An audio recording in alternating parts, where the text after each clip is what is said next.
ಎಲ್ರಿಗೂ ನಮಸ್ಕಾರ. ನಾನು ನಿಮ್ಮ ಪುನೀತ್ ರಾಮಗೌಡ. ಭಗವದ್ಗೀತೆ ಸೀರೀಸ್ ನಡೀತಾ ಇದೆ. ಇಲ್ಲಿವರೆಗೂ ಅಧ್ಯಾಯ 12 ಭಕ್ತಿ ಸೇವೆವರೆಗೂ ನೀವು ನೋಡಿದ್ರಿ.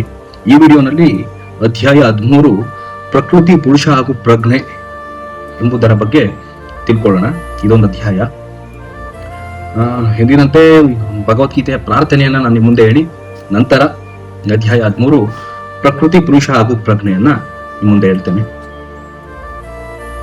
ಓಂ ಪ್ರಾರ್ಥಾಯ ಪ್ರತಿಬೋಧಿತಾಂ ಭಗವತ ನಾರಾಯಣೇನ ಸ್ವಯಂ ವ್ಯಾಸೇನ ಕೃತಿತಾಂ ಪುರಾಣ ಮುನಿನ ಮಧ್ಯೈ ಮಹಾಭಾರತಂ ಅದ್ವೈತಾಮೃತವರ್ಷಿಣೀಂ ಭಗವತೀಂ ಅಷ್ಟದಶಾಧ್ಯಾಯಿನೀಂ ಅಂಬತ್ವಮಾಂ ಸಂದಧಾಮಿ ಭಗವದ್ಗೀತೆ ಭವದ್ವೇಷಿಣೀಂ ನಮೋಸ್ತುತೆ ವ್ಯಾಸ ವಿಶಾಲ ಬುದ್ಧೇ ಪುಲ್ಲಾರವಿಂದ್ರಾಯತ ಪತ್ರನೇತ್ರ ಏನ ತ್ವಯಾ ಭಾರತ ತೈಲ ಪೂರ್ಣಃ ಪ್ರಜ್ವಾಲಿತೋ ಜ್ಞಾನಮಯ ಪ್ರದೀಪ ಪ್ರಪನ್ನಪಾರಿಜಾತಾಯ ಸ್ತೋತ್ರವೈತ್ರೈಕಪಾಣಯೇ ಜ್ಞಾನಮುದ್ರಾಯ ಕೃಷ್ಣಾಯ ಗೀತಾಮೃತದುಯೇ ನಮಃ. ಸರ್ವೋಪನಿಷದೋ ಗಾವೋ ದುಗ್ಧ ಗೋಪಾಲನಂದನ ಪಾರ್ಥ ವತ್ಸ ಸುಧೀರ್ಭೋಕ್ತ ದುಗ್ಧಂ ಗೀತಾಮೃತಂ ಮಾತ್ ವಸುದೇವ ಸುತಂ ದೇವಂ ಕಂಸಚಾರುಣಮರ್ದನಂ ದೇವಕೀ ಪರಮಾನಂದಂ ಕೃಷ್ಣಂ ಮುಂದೆ ಜಗದ್ಗುರುಂ. ಇಲ್ಲಿವರೆಗೂ ಹೇಳಿದಾಗೆ ಮೊದಲು ಈ ಅಧ್ಯಾಯದ ಎಲ್ಲಾ ಶ್ಲೋಕಗಳನ್ನ ಹೇಳಿ ನಂತರ ಅದರ ಅನುವಾದವನ್ನ ನಾನು ನಿಮ್ಮ ಮುಂದೆ ಹೇಳ್ತೀನಿ. ಅಧ್ಯಾಯ 13 ಪ್ರಕೃತಿ, ಪುರುಷ ಹಾಗೂ ಪ್ರಜ್ಞೆ. ಅರ್ಜುನ ಉವಾಚ ಪ್ರಕೃತಿಂ ಪುರುಷಂ ಚೈವ ಕ್ಷೇತ್ರಂ ಕ್ಷೇತ್ರಜ್ಞಮೇವ ಚ ಏತದ್ ವೇದಿತುಂ ಇಚ್ಛಾಮಿ ಜ್ಞಾನಂ ಜ್ಞೇಯಂ ಚ ಕೇಶವ. ಶ್ರೀ ಭಗವಾನ್ ಉವಾಚ ಇದಂ ಶರೀರಂ ಕೌಂತೇಯ ಕ್ಷೇತ್ರಮಿತ್ಯ ವಿಧೀಯತೆ ಏತದ್ ಯೋ ವೇತಿ ತಂ ಪ್ರಾಹು ಕ್ಷೇತ್ರಜ್ಞ ಇತಿ ತದ್ವಿಧ. ಕ್ಷೇತ್ರಜ್ಞಂ ಚಾಪಿ ಮಾಂ ವಿಧಿ ಸರ್ವಕ್ಷೇತ್ರೇಷು ಭಾರತ ಕ್ಷೇತ್ರ ಕ್ಷೇತ್ರಜ್ಞಯೋ ಜ್ಞಾನಂ ಯತಜ್ಞಾನಂ ಮತಂ ಮಮ ತತ್ಕ್ಷೇತ್ರಂ ಯಚ ಯಾದೃಕ್ ಚ ಯದ್ವಿಕಾರಿ ಯತ್ತಶ್ಚ ಯತ್ ಸ ಚ ಯೋ ಯತ್ ಪ್ರಭಾವಾಶ್ಚ ತತ್ಸಮಾಸೇನ ಮಾಶೃಣು.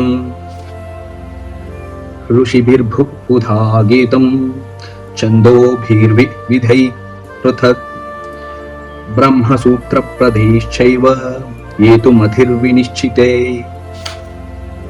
ಮಹಾಭೂತಾನ್ಯಹಂಕಾರೋ ಬುದ್ಧಿರವ್ಯಕ್ತಮೇವ ಚ ಇಂದ್ರಿಯಾಣಿ ದಶೈಕಂ ಚ ಪಂಚಚೇಂದ್ರಿಯ ಗೋಚರ ಇಚ್ಛಾ ದ್ವೇಷ ಸುಖಂ ದುಃಖಂ ಸಂಗಾತ ಚೇತನಾ ಧೃತಿ ಏತತ್ ಕ್ಷೇತ್ರಂ ಸಮಾಸೇನ ಸವಿಕಾರ ಮುಧಾವೃತಂ.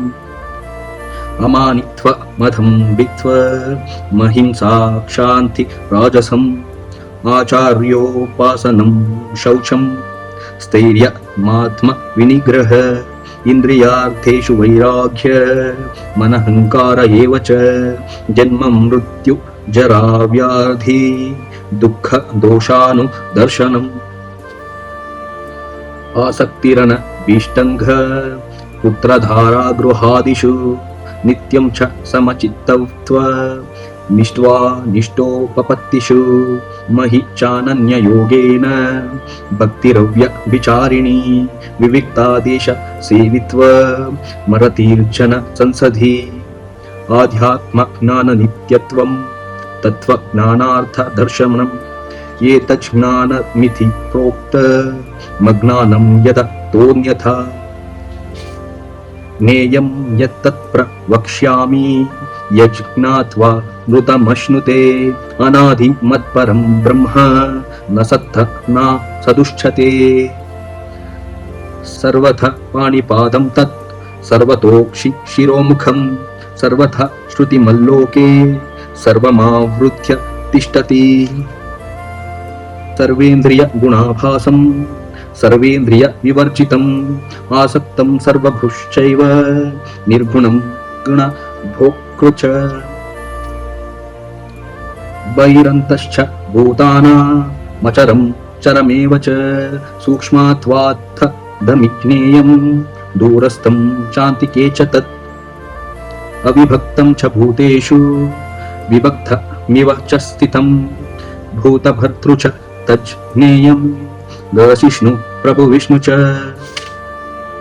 ಜ್ಯೋತಿಷಾಮಪಿ ತಜ್ಜ್ಯೋತಿ ಸ್ತಮಸ್ಥ ಪರಮಚ್ಯತೆ ಜ್ಞಾನಂ ಜ್ಞೇಯಂ ಜ್ಞಾನಗಮ್ಯಂ ಹೃದಿ ಸರ್ವಸ್ಯ ವಿಷ್ಟಿತಂ ಇತಿ ಕ್ಷೇತ್ರಂ ತಥಾ ಜ್ಞಾನಂ ಜ್ಞೇಯಂ ಚೋಕ್ತಂ ಸಮಾಸತ ಮದ್ಭಕ್ತ ಏವ ವಿಜ್ಞಾಯ ಮದ್ಭಾವಾಯೋಪಪದ್ಯತೆ ಪ್ರಕೃತಿಂ ಪುರುಷಂ ಚೈವ ವಿದ್ಯಾನಾದಿ ಉಭಾವಪಿ ವಿಕಾರಾಂಶ್ಚ ಗುಣಾಂಶ್ಚೈವ ವಿಧಿ ಪ್ರಕೃತಿ ಸಂಭವಾನ್ ಕಾರ್ಯಕಾರಣ ಕರ್ತೃತ್ವ ಹೇತು ಪ್ರಕೃತಿರುಚ್ಯತೆ ಪುರುಷ ಸುಖ ದುಃಖಾನಾಂ ಭೋಕ್ತೃತ್ವ ಹೇತುರುಚ್ಯತೆ ಪುರುಷಃ ಪ್ರಕೃತಿಸ್ಥೋ ಹಿ ಭೋಕ್ತೆ ಪ್ರಕೃತಿಜಾನ್ ಗುಣಾನ್ ಕಾರಣಂ ಗುಣಸಂಗೋಸ್ತ್ಯ ಸದಸ್ಯ ಯೋನಿ ಜನ್ಮಸು ಉಪದ್ರಷ್ಟ್ವಾನು ಮಂತಾ ಚ ಭರ್ತಾ ಭೋಕ್ತಾ ಮಹೇಶ್ವರ ಪರಮಾತ್ಮೇತಿ ಚಾಪ್ಯುಕ್ತೋ ದೇಹೇಸ್ಮಿನ್ ಪುರುಷಃ ಯ ಏವಂ ವೇತಿ ಪುರುಷಂ ಪ್ರಕೃತಿಂ ಚ ಗುಣೈಃ ಸಹ ಸರ್ವತಾ ವರ್ತಮಾನೋಪಿ ನ ಸ ಭೂಯೋ ವಿಜಾಯತೆ ಜ್ಞಾನೇನಾತ್ಮಾನಿ ಪಶ್ಯಂತಿ ಕೇಚಿದಾತ್ಮಾನಮಾತ್ಯಮಾ ಅನ್ಯೇ ಸಾಂಖ್ಯೇನ ಯೋಗೇನ ಕರ್ಮಯೋಗೇನ ಚಾಪರೇ ಅನ್ಯೇ ತ್ವವಮಜಾನಂತ ಶ್ರುತ್ವಾನ್ಯೇಭ್ಯ ಉಪಾಸತೆ ತೇಪಿ ಚಾತಿತರಂತ್ಯೇವ ಮೃತ್ಯುಂ ಶ್ರುತಿಪರಾಯಣ ಯಾವತ್ ಸಂಜಾಯತೆ ಕಿಂಚಿತ್ ಸತ್ವಂ ಸ್ಥಾವರ ಜಂಗಮಂ ಕ್ಷೇತ್ರ ಕ್ಷೇತ್ರಜ್ಞ ಸಂಯೋಗಾತ್ ತದ್ವಿಧಿ ಭರತರ್ಷಭ ಸಮಂ ಸರ್ವೇಷು ಭೂತೇಷು ತಿಷ್ಟಂ ತಂ ಪರಮೇಶ್ವರಂ ವಿನಶ್ಯಸ್ತ್ವ ವಿನಶ್ಯಂತಂ ಯಃ ಪಶ್ಯತಿ ಸ ಪಶ್ಯತಿ ಸಮಂ ಪಶ್ಯಂತಿ ಸರ್ವತ್ರ ಸಮವಸ್ತಿಮೀಶ್ವರಂ ನ ಹಿ ನಸ್ತ್ಯಾತ್ಮನಾತ್ಮಾನಂ ತತೋ ಯಾತಿ ಪರಾಂಗತಿಂ ಪ್ರಕೃತೈವಶ್ಚ ಕರ್ಮಾಣಿ ಕ್ರಿಯಾಮಾಣಾನಿ ಸರ್ವಶಃ ಯಃ ಪಶ್ಯತಿ ತತ್ತಾತ್ಮಾ ನಮಃ ಕರ್ಕಾರಂ ಸ ಪಶ್ಯತಿ ಯಥಾ ಭೂತ ಪೃಥಗ್ಭಾವ ಮೇಕಸ್ಥ ಮನುಪಶ್ಯತಿ ತತ ಏವ ಚ ವಿಸ್ತಾರಂ ಬ್ರಹ್ಮ ಸಂಪದ್ಯತೆ ತಥಾ ಅನಾದಿತ್ವಾ ನಿರ್ಗುಣಾತ್ವಾತ್ ಪರಮಾತ್ಮಾಯಮವ್ಯಯ ಶರೀರಸ್ಥೋಪಿ ಕೌಂತೆಯ ನ ಕರೋತಿ ನ ಲಿಪ್ಯತೆ ಯಥಾ ಸರ್ವಗತಂ ಸೌಕ್ಷ್ಮ್ಯಾದಾಕಾಶಂ ನೋಪಲಿಪ್ಯತೆ ಸರ್ವತ್ರಾವಸ್ಥಿತೋ ದೇಹೇ ತಥಾತ್ಮಾ ನೋಪಲಿಪ್ಯತೆ ಯಥಾ ಪ್ರಕಾಶ ಯತ್ಯೇಕ ಕೃತ್ಸ್ನಂ ಲೋಕಮಿಮಂ ರವಿ ಕ್ಷೇತ್ರಂ ಕ್ಷೇತ್ರಿ ತಥಾ ಕೃತ್ಸ್ನಂ ಪ್ರಕಾಶ ಯತಿ ಭಾರತ ಕ್ಷೇತ್ರ ಕ್ಷೇತ್ರ ನಯೋರೇವ ಮಂತರಂ ಜ್ಞಾನ ಚುಕ್ಷುಪ ಭೂತ ಪ್ರಕೃತಿ ಮೋಕ್ಷಂ ಚ ಯೇ ವಿಧುರ್ಯಾಂತಿ ತೇ ಪರಂ. ಇಲ್ಲಿಗೆ ಅಧ್ಯಾಯ 13ರ ಎಲ್ಲಾ ಶ್ಲೋಕಗಳು ಮುಗಿಯಿತು. ಈಗ ಇದರ ಎಲ್ಲ ಅನುವಾದವನ್ನ ನಾನು ಮುಂದೆ ಹೇಳ್ತೀನಿ. ಈಗ ಶ್ಲೋಕಗಳ ಅನುವಾದ. ಅರ್ಜುನ ಹೇಳಿದನು, ಪ್ರೀತಿಯ ಕೃಷ್ಣನೇ, ಪ್ರಕೃತಿ, ಪುರುಷ, ಕ್ಷೇತ್ರ, ಕ್ಷೇತ್ರಜ್ಞ, ಜ್ಞಾನ ಮತ್ತು ಜ್ಞಾನದ ಗುರಿ ಇದನ್ನು ತಿಳಿದುಕೊಳ್ಳಲು ಬಯಸುತ್ತೇನೆ. ಇದಕ್ಕೆ ದೇವೋತ್ತಮ ಪರಮಪುರುಷನು ಹೇಳಿದನು, ಕೌಂತೆಯನೇ, ಈ ದೇಹವನ್ನು ಕ್ಷೇತ್ರವೆಂದು, ದೇಹವನ್ನು ತಿಳಿದವನನ್ನು ಕ್ಷೇತ್ರಜ್ಞನೆಂದು ಕರೆಯುತ್ತಾರೆ. ಭರತ ವಂಶ ಶ್ರೇಷ್ಠನಾದ ಅರ್ಜುನನೇ, ಎಲ್ಲಾ ದೇಹದಲ್ಲಿರುವ ಕ್ಷೇತ್ರಜ್ಞನು ನಾನೇ. ಈ ದೇಹವನ್ನು, ಅದರ ಕ್ಷೇತ್ರಜ್ಞನನ್ನು ತಿಳಿಯುವುದೇ ಜ್ಞಾನ ಎನ್ನುವುದನ್ನು ನೀನು ಅರ್ಥ ಮಾಡಿಕೊಳ್ಳಬೇಕು. ಇದೇ ನನ್ನ ಅಭಿಪ್ರಾಯ. ಈ ಕಾರ್ಯಕ್ಷೇತ್ರ ಮತ್ತು ಅದರ ಸ್ವರೂಪ, ಅದರಲ್ಲಿ ಆಗುವ ಬದಲಾವಣೆಗಳು ಹಾಗೂ ಹೇಗೆ ಉತ್ಪತ್ತಿಯಾಯಿತು, ಕಾರ್ಯಕ್ಷೇತ್ರವನ್ನು ಬಲ್ಲವನು ಯಾರು ಮತ್ತು ಅವನ ಪ್ರಭಾವಗಳು ಯಾವುವು ಎನ್ನುವುದನ್ನು ಕುರಿತು ನನ್ನ ಸಂಕ್ಷಿಪ್ತವಾದ ವಿವರಣೆಯನ್ನು ಕೇಳು. ಕ್ಷೇತ್ರ ಮತ್ತು ಕ್ಷೇತ್ರಜ್ಞ ಜ್ಞಾನವನ್ನು ಅನೇಕ ಋಷಿಗಳು ಬೇರೆ ಬೇರೆ ವೈದಿಕ ಬರಹಗಳಲ್ಲಿ ವರ್ಣಿಸಿದ್ದಾರೆ. ವಿಶೇಷವಾಗಿ ವೇದಾಂತ ಸೂತ್ರದಲ್ಲಿ ಕಾರ್ಯಕಾರಣದ ತರ್ಕದೊಂದಿಗೆ ಅದನ್ನು ನಿರೂಪಿಸಿದೆ. ಪಂಚಮಹಾಭೂತಗಳು, ಅಹಂಕಾರ, ಬುದ್ಧಿ, ಅವ್ಯಕ್ತವಾದುದು, 10 ಇಂದ್ರಿಯಗಳು ಮತ್ತು ಮನಸ್ಸು, 5 ಇಂದ್ರಿಯಗಳ ವಿಷಯಗಳು, ಬಯಕೆ, ದ್ವೇಷ, ಸುಖ, ದುಃಖ, ಮೊತ್ತ, ಚೇತನ, ಧೃತಿ. ಸಂಕ್ಷಿಪ್ತವಾಗಿ ಇವನ್ನು ಕ್ಷೇತ್ರ ಮತ್ತು ಅದರ ಪರಸ್ಪರ ಪ್ರಕ್ರಿಯೆಗಳು ಎಂದು ಪರಿಗಣಿಸುತ್ತಾರೆ.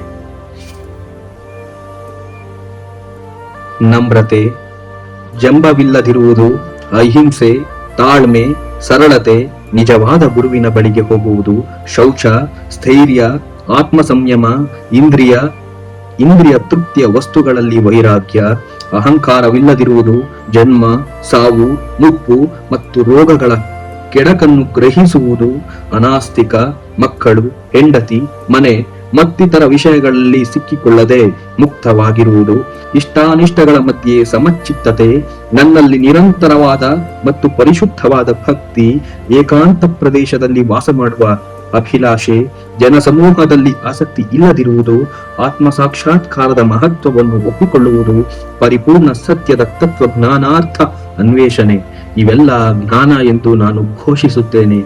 ಇದಲ್ಲದೆ ಇರುವುದೆಲ್ಲ ಅಜ್ಞಾನ.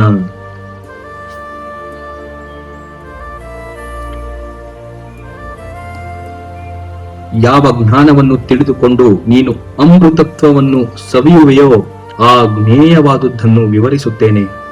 ಅನಾದಿಯಾದ ಮತ್ತು ನನಗೆ ಅಧೀನವಾದ ಬ್ರಹ್ಮನ್ ಈ ಐಹಿಕ ಜಗತ್ತಿನ ಕಾರ್ಯಕಾರಣದಾಚೆ ಇದೆ. ಅವನ ಕೈಗಳು ಮತ್ತು ಕಾಲುಗಳು, ಅವನ ಕಣ್ಣುಗಳು, ತಲೆಗಳು ಮತ್ತು ಮುಖಗಳು ಎಲ್ಲೆಲ್ಲೂ ಇವೆ. ಅವನಿಗೆ ಎಲ್ಲೆಲ್ಲೂ ಕಿವಿಗಳುಂಟು.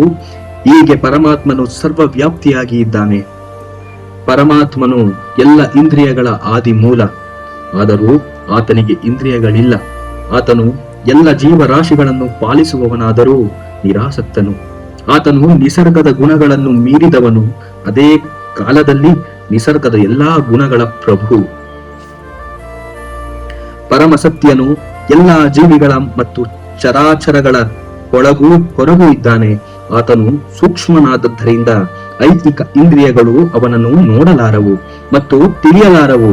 ಬಹು ದೂರದಲ್ಲಿದ್ದರೂ ಅವನು ಎಲ್ಲರಿಗೂ ಸಮೀಪದಲ್ಲಿದ್ದಾನೆ. ಪರಮಾತ್ಮನು ಎಲ್ಲ ಪ್ರಾಣಿಗಳಲ್ಲಿ ಹಂಚಿರುವಂತೆ ಕಂಡರೂ ಅವನು ವಿಭಾಗವಾಗುವುದಿಲ್ಲ. ಅವನು ಏಕವಾಗಿ ಸ್ಥಿತನಾಗಿರುತ್ತಾನೆ. ಪ್ರತಿಯೊಂದು ಜೀವಿಯ ಪಾಲಕನಾದರೂ ಅವನು ಎಲ್ಲರನ್ನೂ ತಿಂದು ಹಾಕುತ್ತಾನೆ ಮತ್ತು ಎಲ್ಲರನ್ನೂ ಬೆಳೆಸುತ್ತಾನೆ ಎಂದು ಅರ್ಥ ಮಾಡಿಕೊಳ್ಳಬೇಕು. ಆತನು ಎಲ್ಲಾ ಪ್ರಕಾಶಮಾನ ವಸ್ತುಗಳ ಬೆಳಕಿನ ಮೂಲ. ಆತನು ಜಡ ವಸ್ತುವಿನ ಮನಸ್ಸಿನಾಚೆ ಇದ್ದಾನೆ ಮತ್ತು ಅವನು ಅವ್ಯಕ್ತನು. ಅವನು ಜ್ಞಾನದ ವಸ್ತು ಮತ್ತು ಜ್ಞಾನದ ಗುರಿ. ಅವನು ಎಲ್ಲರ ಹೃದಯದಲ್ಲಿ ಪ್ರತಿಷ್ಠಿತನಾಗಿದ್ದಾನೆ. ಹೀಗೆ ನಾನು ಕ್ಷೇತ್ರ, ಜ್ಞಾನ ಮತ್ತು ಜ್ಞಾನಕ್ಕೆ ನಿಲುಕುವುದು ಎಂದರೆ ನೇಯ ಇವನ್ನು ಸಂಗ್ರಹವಾಗಿ ಹೇಳಿದ್ದಾಯಿತು. ನನ್ನ ಭಕ್ತರು ಮಾತ್ರ ಇದನ್ನು ಪರಿಪೂರ್ಣವಾಗಿ ಅರ್ಥ ಮಾಡಿಕೊಂಡು ನನ್ನ ಸ್ವಭಾವವನ್ನು ಪಡೆಯುತ್ತಾರೆ. ಪ್ರಕೃತಿ ಮತ್ತು ಜೀವಿಗಳು ಅನಾದಿ ಎಂದು ತಿಳಿಯಬೇಕು. ಅವರ ಮಾರ್ಪಾಡುಗಳು, ಗುಣಗಳು ಪ್ರಕೃತಿಯಿಂದ ಆದವು. ಎಲ್ಲ ಐಹಿಕ ಕಾರ್ಯಕಾರಣಗಳ ಕಾರಣವು ಪ್ರಕೃತಿ ಎಂದು ಹೇಳಲಾಗಿದೆ. ಈ ಪ್ರಪಂಚದಲ್ಲಿ ಹಲವು ಬಗೆಯ ಸುಖ ದುಃಖಗಳಿಗೆ ಜೀವಿಯೂ ಕಾರಣ. ಐಹಿಕ ಪ್ರಕೃತಿಯಲ್ಲಿ ಜೀವಾತ್ಮನು ಏಕೆ ತ್ರಿಗುಣಗಳನ್ನು ಅನುಭವಿಸುತ್ತಾ ಬದುಕಿನ ರೀತಿಗಳನ್ನು ಅನುಸರಿಸುತ್ತಾನೋ, ಇದಕ್ಕೆ ಐಹಿಕ ಪ್ರಕೃತಿಯಲ್ಲಿ ಜೀವಾತ್ಮನು ಹೀಗೆ ತ್ರಿಗುಣಗಳನ್ನು ಅನುಭವಿಸುತ್ತಾ ಬದುಕಿನ ರೀತಿಗಳನ್ನು ಅನುಭವಿಸುತ್ತಾನೆ. ಇದಕ್ಕೆ ಐಹಿಕ ಪ್ರಕೃತಿಯೊಡನೆ ಅವನ ಸಹಯೋಗವೇ ಕಾರಣ. ಹೀಗೆ ಆತನು ವಿವಿಧ ಜೀವಿ ವರ್ಗಗಳಲ್ಲಿ ಒಳ್ಳೆಯದನ್ನು ಕೆಟ್ಟದನ್ನು ಅನುಭವಿಸುತ್ತಾನೆ. ಆದರೂ ಈ ದೇಹದಲ್ಲಿ ಇವನೊಬ್ಬನಿದ್ದಾನೆ. ಅವನು ದಿವ್ಯಾನುಭವಿ. ಅವನು ಪ್ರಭು ಮತ್ತು ಪರಮಸ್ವಾಮಿ. ಅವನು ಮೇಲ್ವಿಚಾರಕನಾಗಿ ಮತ್ತು ಅಪ್ಪಣೆ ಕೊಡುವವನಾಗಿ ಇರುತ್ತಾನೆ. ಅವನಿಗೆ ಪರಮಾತ್ಮನೆಂದು ಹೆಸರು. ಪ್ರಕೃತಿಯನ್ನು, ಜೀವಿಯನ್ನು ಮತ್ತು ಗುಣಗಳ ಪರಸ್ಪರ ಪ್ರಕ್ರಿಯೆಯನ್ನು ಕುರಿತ ಈ ತತ್ವಜ್ಞಾನವನ್ನು ಅರ್ಥ ಮಾಡಿಕೊಂಡವನು ಮುಕ್ತಿಯನ್ನು ಪಡೆಯುವುದು ನಿಶ್ಚಯ. ಅವನ ಪ್ರಸ್ತುತ ಸ್ಥಿತಿ ಏನೇ ಆಗಿರಲಿ ಅವನು ಇಲ್ಲಿ ಮತ್ತೆ ಹುಟ್ಟುವುದಿಲ್ಲ. ಕೆಲವರು ಧ್ಯಾನದಿಂದ, ಮತ್ತೆ ಕೆಲವರು ಜ್ಞಾನವನ್ನು ಬೆಳೆಸಿಕೊಂಡು, ಇನ್ನೂ ಕೆಲವರು ನಿಷ್ಕಾಮ ಕರ್ಮದಿಂದ ತಮ್ಮೊಳಗಿರುವ ಪರಮಾತ್ಮನನ್ನು ಕಾಣುತ್ತಾರೆ.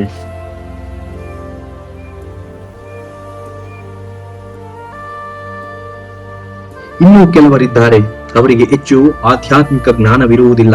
ಆದರೂ ಪರಮ ಪುರುಷನ ವಿಷಯವನ್ನು ಇತರರಿಂದ ಕೇಳಿ ಅವನನ್ನು ಪೂಜಿಸಲು ಪ್ರಾರಂಭಿಸುತ್ತಾರೆ. ಆಚಾರ್ಯರಿಂದ ಕೇಳಿ ತಿಳಿದುಕೊಳ್ಳುವ ಪ್ರವೃತ್ತಿಯಿಂದ ಅವರು ಹುಟ್ಟು ಸಾವುಗಳನ್ನು ದಾಟಿರುತ್ತಾರೆ. ಎಲ್ಲಾ ದೇಹಗಳಲ್ಲಿ ಜೀವಾತ್ಮನು ಜೊತೆಗಿರುವ ಪರಮಾತ್ಮನನ್ನು ಕಂಡುಕೊಂಡು ನಾಶವಾಗುವ ದೇಹದಲ್ಲಿರುವ ಜೀವಾತ್ಮನಾಗಲಿ ಪರಮಾತ್ಮನಾಗಲಿ ಅಳಿಯುವುದಿಲ್ಲ ಎನ್ನುವುದನ್ನು ಅರ್ಥ ಮಾಡಿಕೊಳ್ಳುವವನೇ ನಿಜವಾಗಿ ನೋಡುತ್ತಾನೆ. ಎಲ್ಲೆಲ್ಲಿಯೂ ಪ್ರತಿಯೊಂದು ಜೀವಂತ ಪ್ರಾಣಿಯಲ್ಲಿಯೂ ಒಂದೇ ಸಮನಾಗಿ ಪರಮಾತ್ಮನು ಇರುವುದನ್ನು ಕಾಣಬಲ್ಲವನು ತನ್ನ ಮನಸ್ಸಿನಿಂದ ತನ್ನನ್ನು ಹೀನ ಸ್ಥಿತಿಗೆ ತಂದುಕೊಳ್ಳುವುದಿಲ್ಲ. ಹೀಗೆ ಅವನು ಪರಮ ಗತಿಯನ್ನು ಸೇರುತ್ತಾನೆ. ದೇಹವು ಎಲ್ಲಾ ಕರ್ಮಗಳನ್ನು ಮಾಡುತ್ತದೆ. ಅದು ಐಹಿಕ ಪ್ರಕೃತಿಯಿಂದ ಆಗಿದೆ. ತಾನು ಏನನ್ನು ಮಾಡುವುದಿಲ್ಲ ಎಂದು ಯಾರು ನೋಡಬಲ್ಲರೋ ಅವರೇ ನಿಜವಾಗಿ ನೋಡುತ್ತಾರೆ. ವಿವೇಚನೆಯುಳ್ಳ ಮನುಷ್ಯನು ಬೇರೆ ಬೇರೆ ಐಹಿಕ ದೇಹಗಳ ಕಾರಣದಿಂದ ಬೇರೆ ಬೇರೆ ಅಸ್ತಿತ್ವಗಳನ್ನು ನೋಡುವುದನ್ನು ಬಿಟ್ಟಾಗ ಮತ್ತು ಎಲ್ಲೆಲ್ಲೂ ಜೀವಿಗಳು ಹೀಗೆ ವಿಸ್ತಾರ ಹೊಂದುತ್ತಾರೆ ಎನ್ನುವುದನ್ನು ಕಂಡಾಗ ಅವನು ಬ್ರಹ್ಮನ್ ಪರಿಕಲ್ಪನೆಯನ್ನು ಕಲಿಯುತ್ತಾನೆ. ಅರ್ಜುನ, ಅವಿನಾಶಿಯಾದ ಆತ್ಮವು ದಿವ್ಯವಾದದ್ದು, ನಿತ್ಯವಾದದ್ದು ಮತ್ತು ಗುಣಗಳನ್ನು ಮೀರಿದ್ದು. ಶಾಶ್ವತದ ನೋಟವಿರುವವರು ಇದನ್ನು ಕಾಣಬಲ್ಲರು. ಐಹಿಕ ದೇಹದ ಸಂಪರ್ಕವಿದ್ದರೂ ಆತ್ಮವು ಏನನ್ನು ಮಾಡುವುದಿಲ್ಲ ಮತ್ತು ಲಿಪ್ತವಾಗುವುದಿಲ್ಲ. ಆಕಾಶವು ಎಲ್ಲೆಲ್ಲಿಯೂ ಇದ್ದರೂ ತನ್ನ ಸೂಕ್ಷ್ಮ ಸ್ವರೂಪದಿಂದಾಗಿ ಅದು ಯಾರೊಡನೆಯೂ ಬೆರೆಯುವುದಿಲ್ಲ. ಹಾಗೆಯೇ ಬ್ರಹ್ಮನ್ ದೃಷ್ಟಿಯಲ್ಲಿ ಸ್ಥಿತನಾಗಿರುವ ಆತ್ಮನು ಆ ದೇಹದಲ್ಲಿದ್ದರೂ ದೇಹದ ಜೊತೆಗೆ ಬೆರೆಯುವುದಿಲ್ಲ.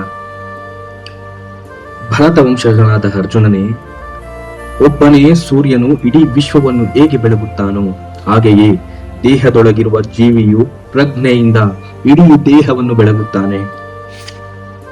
ಜ್ಞಾನದ ಕಣ್ಣುಗಳಿಂದ ಕ್ಷೇತ್ರ ಮತ್ತು ಕ್ಷೇತ್ರಜ್ಞ ನಡುವಣ ವ್ಯತ್ಯಾಸವನ್ನು ಕಾಣಬಲ್ಲವರು ಮತ್ತು ಐಹಿಕ ಪ್ರಕೃತಿಯ ಬಂಧನದಿಂದ ಮೋಕ್ಷ ಪಡೆಯುವ ಪ್ರಕ್ರಿಯೆಯನ್ನು ಅರ್ಥ ಮಾಡಿಕೊಳ್ಳಬಲ್ಲವರು ಪರಮ ಗುರಿಯನ್ನು ಮುಟ್ಟುತ್ತಾರೆ. ಇಲ್ಲಿಗೆ ಶ್ರೀಮದ್ ಭಗವದ್ಗೀತೆಯ 13ನೇ ಅಧ್ಯಾಯ ಸಂಪೂರ್ಣವಾಗಿ ಮುಗಿಯಿತು.